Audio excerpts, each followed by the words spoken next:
శివాష్టోత్రం 12వ శ్లోకం 2వ పంక్తి. పూష దంత భిదవ్యగ్రో మహాప్రాణ పూషదంతభిదవ్యగ్రో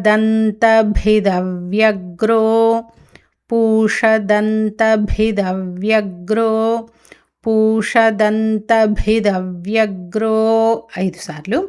పూషదంతభిదవ్యగ్రో పూషదంతభిదవ్యగ్రో పూషదంతభిదవ్యగ్రో పూషదంతభిదవ్యగ్రో పూషదంతభిదవ్యగ్రో.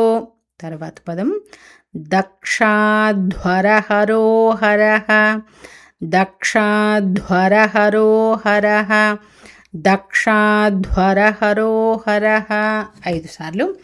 దక్షాధ్వరహరోహరః దక్షాధ్వరహరోహరః దక్షాధ్వరహరోహరః దక్షాధ్వరహరోహరః దక్షాధ్వరహరోహరః.